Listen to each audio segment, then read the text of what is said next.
Yes, you can. Okay. Hello, I'm Abbie Elison, and my presentation is on the angular dependence of surface energy upon crystal directions of lithium niobate for nanobonding to silicon in α-quartz silica. And these are my co-authors and affiliations. Our goal is to integrate the unique electro-optical and piezoelectric properties of lithium niobate to a silicon platform. And these heterostructures can be used to manufacture better piezoelectric sensors. As our first step, we characterize the surface energy of lithium niobate, silicon, and silica. We did this to optimize nanobonding lithium niobate to silicon or silica.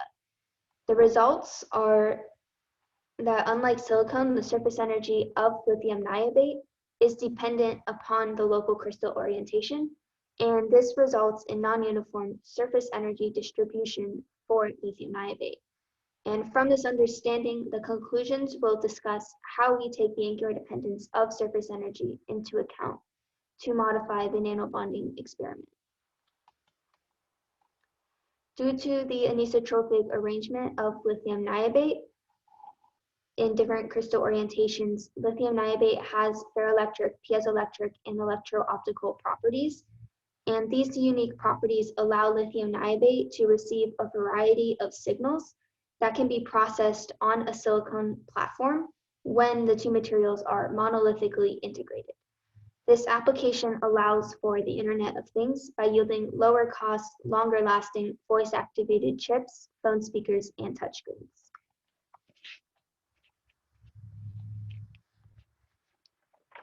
Two conventional methods for monolithic integration of lithium niobate to a silicon platform are heteroepitaxy and direct wafer bonding.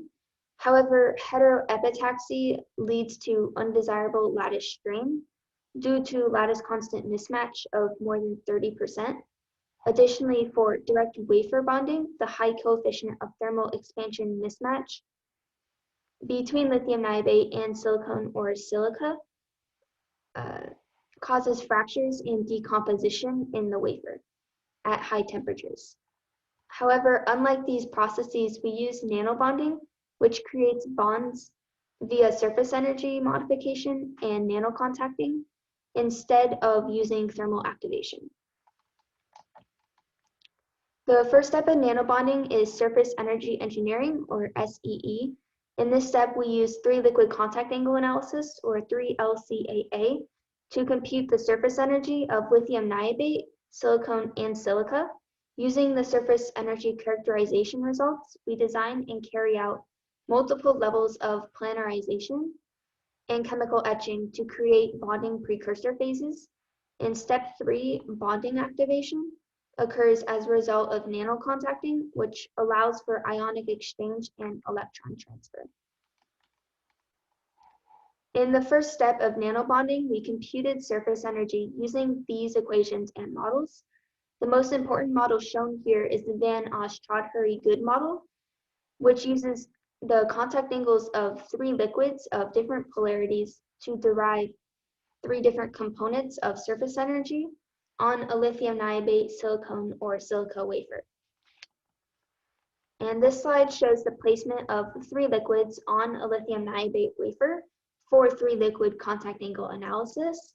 These drops are photographed on using a 20 megapixel camera, and the contact angles of these drops are extracted from the images using an algorithm called drop. We use drop to extract 4 contact angles per liquid drop via fitting the drop to a higher order polynomial. The contact angles extracted are then used in the equations and models previously shown to derive the surface energy. Lithium niobate has an anisotropic arrangement. Since the atomic arrangement and consequential properties vary between different crystal orientations. As an example, here are 2 different surfaces, 100 and 110, and their corresponding electron densities. The figures give insight into how the atomic arrangement and properties vary so drastically in different planes.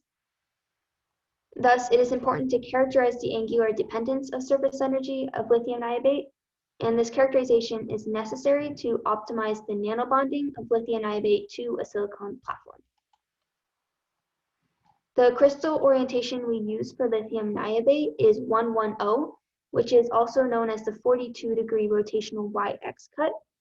And the bottom left table shows properties that vary between different crystal cuts. This graph shows the results, and the results are that there are two distinct regions where polar liquids show significant variation in region 1, whereas the nonpolar liquid shows very little variation, and that is the opposite case in region 2. And this leads to the surface energy, where the polar and nonpolar interactions balance each other out, leading to a fairly uniform, non-significant variation in total surface energy. For the results, in a previous experiment, my group successfully nanobonded lithium niobate to α-quartz silica. However, the bonding was non-uniform as shown in this picture. And this non-uniform bonding is consistent with the high variation of angular dependence of contact angles, as shown here. Thus, we will optimize the nanobonding design by taking the effects of lithium niobate surface anisotropy into account. And thank you for watching.